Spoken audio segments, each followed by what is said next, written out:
we got two options here, right? What do we do next? Do we do the rest of Kanto, or we can move on to another game? The rest of Kanto? Yeah, I'll do the rest of Kanto. Previously, I had just beaten the Johto region of my Sacred Gold Hardcore Nuzlocke. But like any good Nuzlocke would know, the challenge doesn't end here. There's still an entire other region to go through, so in this video, we're going to be going over the Kanto region of my Sacred Gold Hardcore Nuzlocke. As always, the rules are going to be the same as the previous part, and they're going to be on screen right now. But if you guys did enjoy part 1 and end up enjoying part 2 as well, then please like and subscribe, and leave a comment on what challenge I should do next. The first thing to do to get to the next chapter of our Nuzlocke is to go to Olivine City and sail to Vermilion. Here, this is where our adventure in Kanto starts.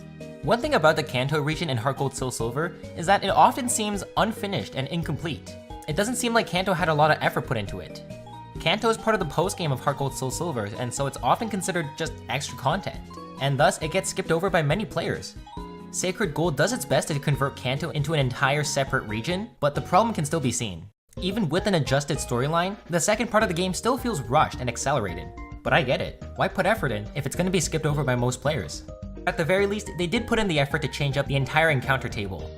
Something I mentioned about Johto is that it offers you a lot of encounters between boss fights. Kanto is no different, as we have an entire second region's worth of Pokemon to catch.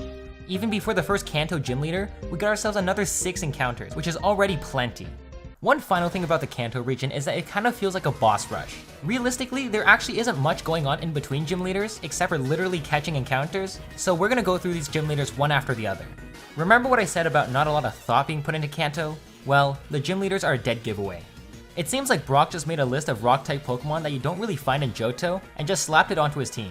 Victory Bell can Giga Drain to kill every single one of his Pokemon without breaking a sweat. Every single one, that is, except for Onix. It's faster. Okay, it's faster.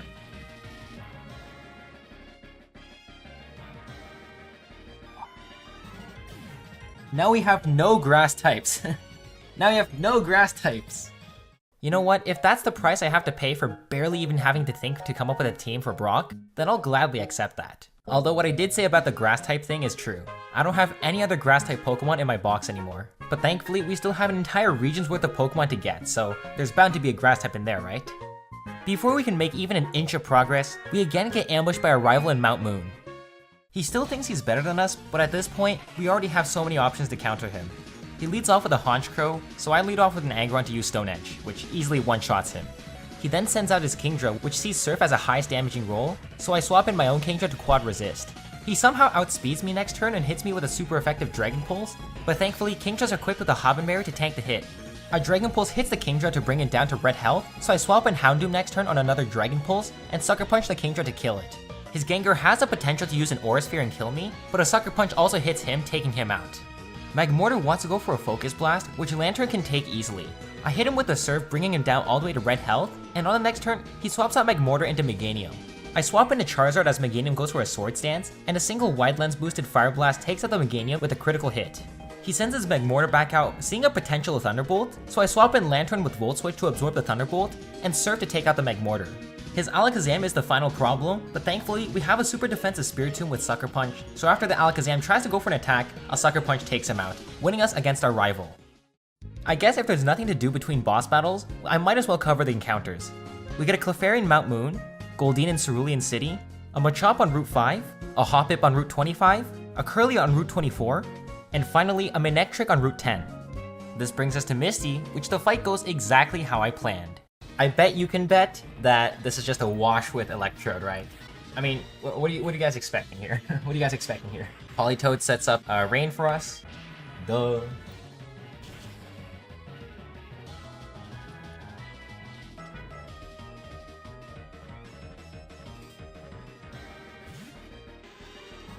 Big bulky Pokemon for us to easily take out.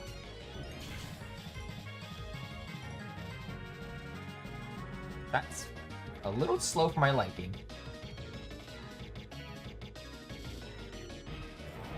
I am honestly impressed. Honestly impressed. We don't kill, don't kill, don't kill, don't kill, don't kill, don't kill, don't kill, don't kill, don't kill. Okay, backup mode, boys and girls. Like I said, exactly how I planned. Let's Sleep Powder. Perfect. Leech Seed. U-turn out, swap into, set up Calm Minds.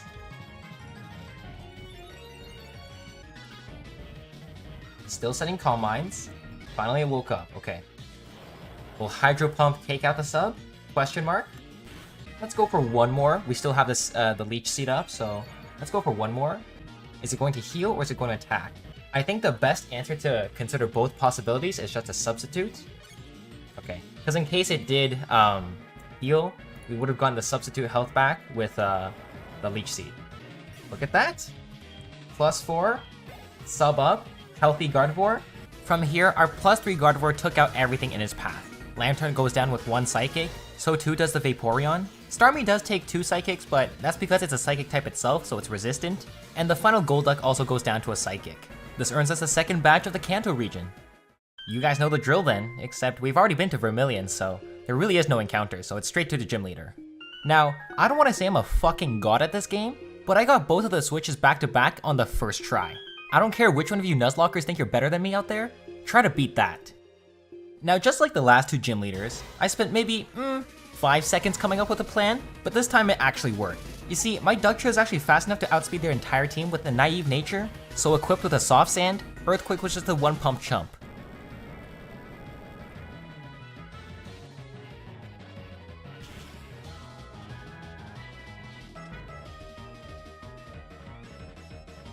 That's 1.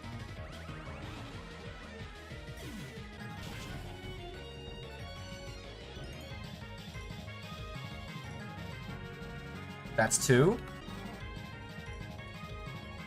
That's 3. 4th one down. That's 5 down. And last but not least, that's 6 down, boys. Look at that. No chance. No shot on me, man. You got no shot on me. With 3 badges obtained, you guys know what time it is. Encounter time. Kangaskhan on Rock Tunnel, Vulpix on Route 8, Qwilfish on 13, Primeape on 9, Bulbasaur on 12, Swallow on 14, Nidorino on 15, a Shiny Cloyster in Fuchsia, Muck on 18, Gulpin on 17, Magcargo on 16, and finally a Gloom on Route 7. This makes for a total of 12 new encounters between now and the next gym badge. A little excessive if you ask me. Speaking of the next gym badge, it's about time we face Janine, the 5th gym leader, but the 4th badge we're going to be obtaining. She leads with an Ariados, which is ridiculously slow, so an Air Slash from Charizard can one-shot it. The Qwilfish she sends out is much faster and bulkier, so I swap into Lantern to take the Poison Jab and use a Thunderbolt to finish off the Qwilfish.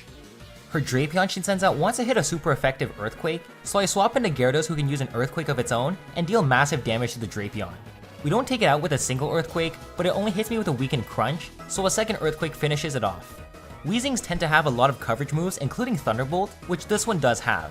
I swap in my Lantern to take it with a Volt Absorb, and a single Thunderbolt kills a Weezing.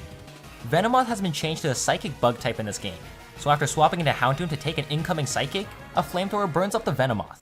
Her Toxicroak has a wide range of coverage moves, including Stone Edge, Cross Chop, and Sucker Punch.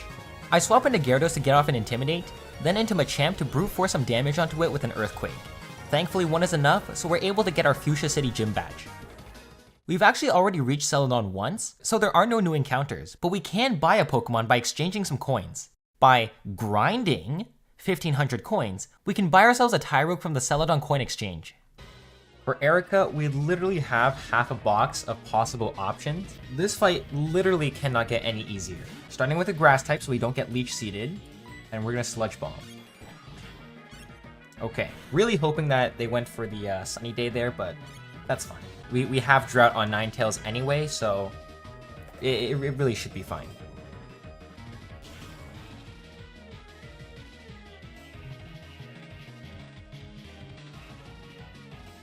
Oh, damn. I always forget how garbage Meganium is. Please use a Sunny Day. Okay. The next time he U-turns again, it'll be into Tangrowth, which we can also take out. Yes.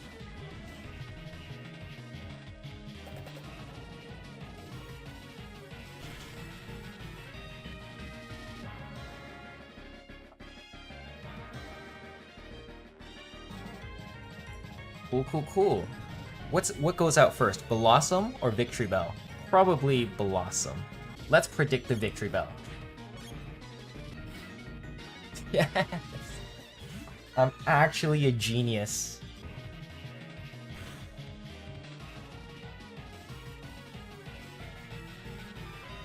Solid. So solid. There's that sunny day. Now we outspeed everything, and now we can kill everything.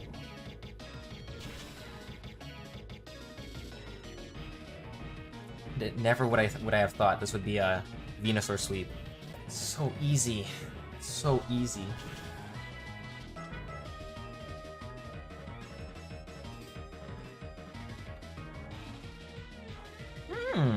It actually lived. Petal Dance? This is gonna do 0 damage. Literally 0 damage.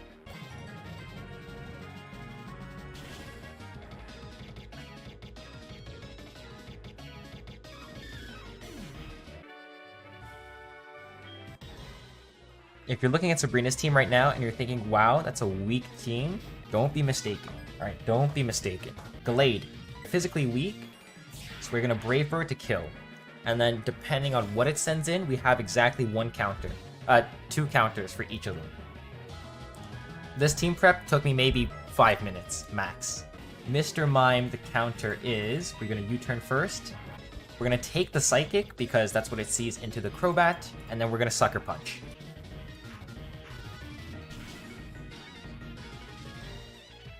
Nice and simple.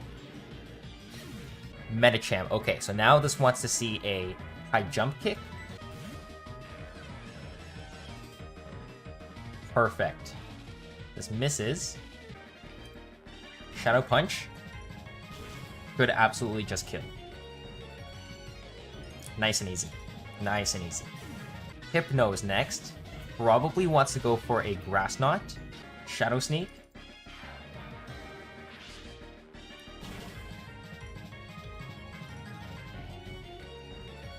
Ooh, wow, that actually doesn't kill. Wants to go for a Psychic. Well, this, I don't think this will kill us.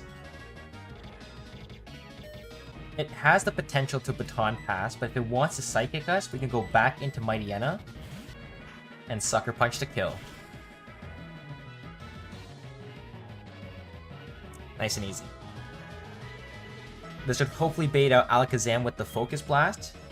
Sucker Punch again should do enough damage to kill.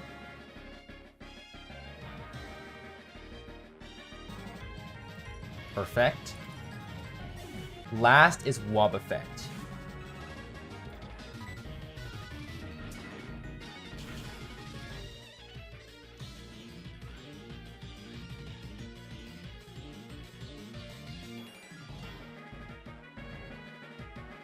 Oh, we don't kill. No! No! Mygyena's gone. No! Oh, shit. Unfortunately, we lost Mightyena there, but you know what? It happens. It happens. From this point on, I'm not going to bother going over any of the other encounters unless I really need to. There's just simply too many, and a lot of them I don't even use. They just end up sitting in my box. And if you do see one on my team that I've never used before, then it's probably from one of the 15 million encounter spots I got them from. In fact, listen to what I had to say about all these encounters. Never in my life have I ever had this many encounters. That's 1 box. And then plus the Infernape, this is 2 boxes. I've never had this many encounters before. It's so nice. But even with 2 boxes full of encounters, my strategy for Blain is still relatively simple. What I'm hoping to happen is we just sweep through this entire team with Earthquake. That's what I'm hoping is gonna happen.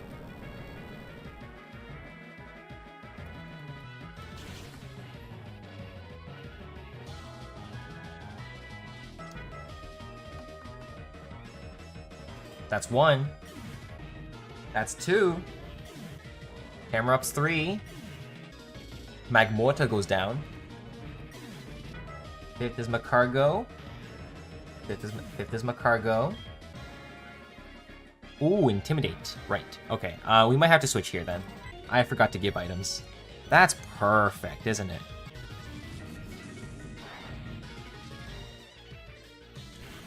The Powdron should be able to take an Overheat.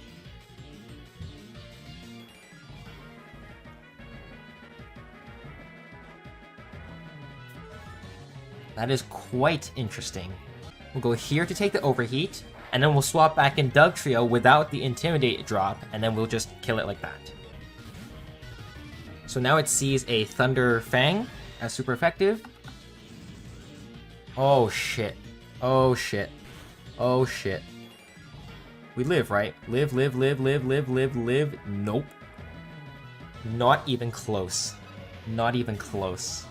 Slight mistake by forgetting items, but that's okay.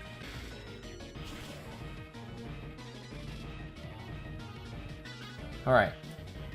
7 badges. I gotta stop losing these Pokemon to these gym leaders. They're not that hard. Final gym leader, Blue. Starts off with a Nidoqueen, not his best Pokemon. We can easily take this out with a Surf.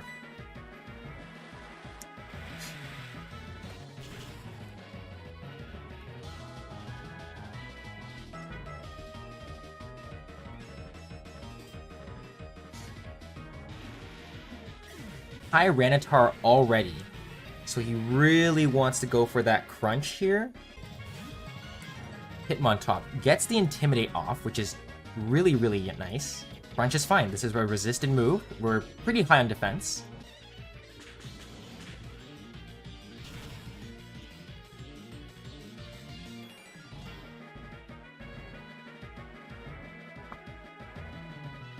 Good. No focus anything, so that's fine. Tries to go for a bounce here. Get off the Intimidate. Right, okay. I really thought it was gonna bounce there. So, alright, you're intimidated. You're not gonna kill, you're not gonna kill, you're not gonna kill, you're not gonna kill, you're not gonna kill, you're not gonna kill, you're not gonna kill, you're not gonna kill, you're not gonna kill, you're not. Thankfully, I do have a backup in Thunderbolt here. But that is seriously disappointing from an Electric there. I'm so disappointed.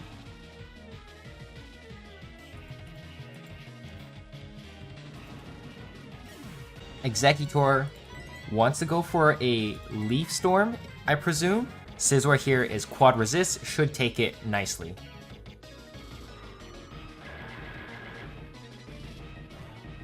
Completely fine. We eat this for breakfast.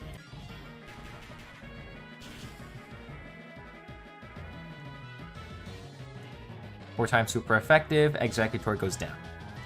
No question. Starmie.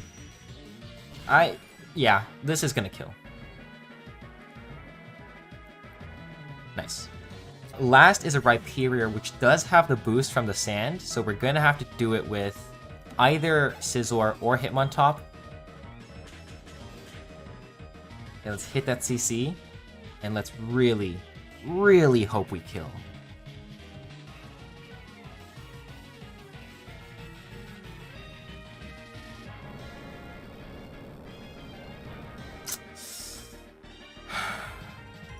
Alright. See him on top. Didn't use too much, but you did your job. Okay. 2 deaths. This is really not bad. We still got like almost 2 boxes full of Pokemon, so this game is breezy, guys. This game is breezy. Before we proceed to the true ending of this game, there are technically the rematch battles that we can fight. However, I decided that I will be skipping over these rematches. This is because A, it takes a long time to complete the subplot, and B, it involves catching a lot of legendary Pokemon that, let's be honest, nobody really cares about. Also, the rematches wouldn't be any different from the regular gym battles, just with higher level Pokemon. It would basically just be a repeat of last video and this video combined. So in the end, I decided to move forward all the way to Red. One final encounter that I really want to encapsulate is a Gligar. Gligar's a guaranteed encounter because I've caught everything else on the mountain, which guarantees me the Gligar due to Dupe's Claws. Remember what I said last video about always getting a Kingdra on my teams? Well, I think Gliscor's an even better contender. And not only that, it also makes it all the way to the end. Whether it's the Elite Four, Champion, Red, whatever, it always makes it to the end. Before we enter the Red battle, I just want to say if you enjoyed this video, please like and subscribe because it really means a lot to me. This video took a lot of effort to make, so I really hope it was worth it. Leave a comment about what you think about it because I really love making these videos for you guys. I'm thinking of challenging a little bit more difficult of a ROM hack for my next challenge, so I'll keep you guys posted. But without further ado, this is Red.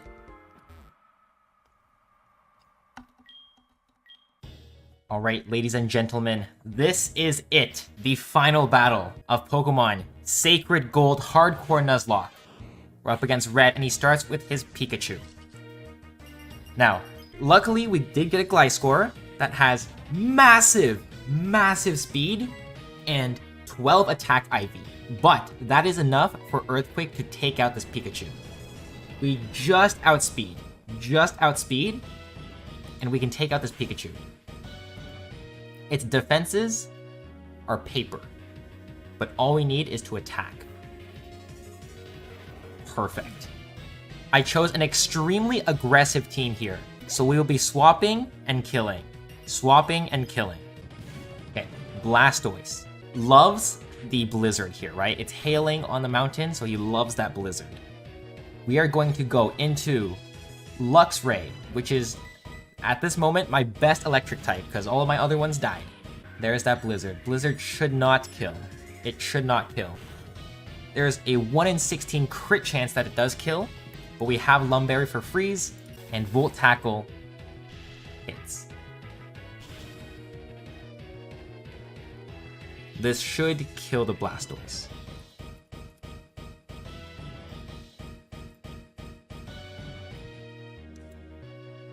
Okay.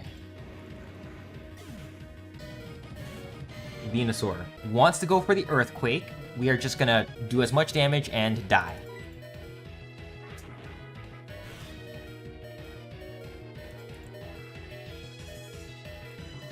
Okay, there it goes. Goodbye, Luxray. You did your job. We're gonna go into Crobat here. Definitely outspeed. Definitely kills with Brave Bird.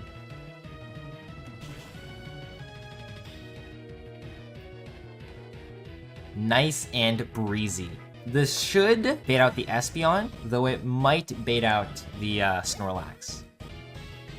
Okay, so here's the Espeon. We'll do around half health, maybe a little bit more is what I'm hoping. That's good. That's very good, because we're gonna use Scizzor's Bullet Punch to kill the Espeon. Oh yeah, plus the hail damage, this is definitely in range. This is definitely in range. Okay, that's good. So we're gonna do that. Technician Scizor is broken. It's a busted ass Pokemon. Charizard wants to go for a flamethrower. I think what I'm gonna do is sack. Yeah. Okay.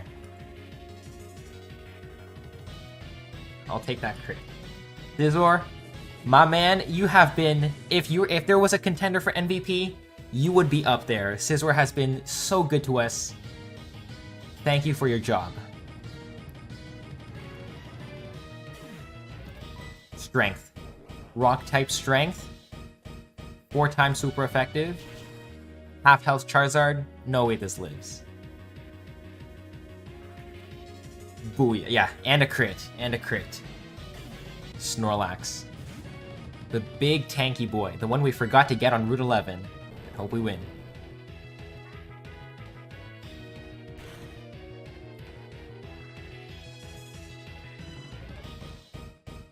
That's a good range. Body Slam, how much damage is this? Oh, we're so fine. And we still have 3 Pokemon in the back, just in case I somehow mess this up. Okay, goes for the rest. Now it's just a matter of time. Big damage, please. Half health, okay. I think we're going down on this turn. Yeah. Para and hail damage, we're definitely going down.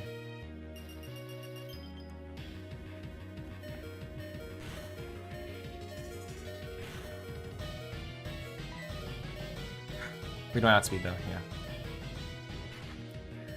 See ya, Gliscor. You did your job in the one battle you had to battle in. Let's go, CC.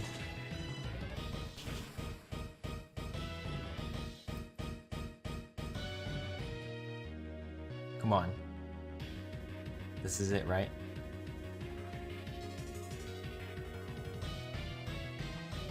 And with that, Sacred Gold Hardcore Nuzlocke is over. Might do Radical Red, might do Sinking Sapphire next. Who knows?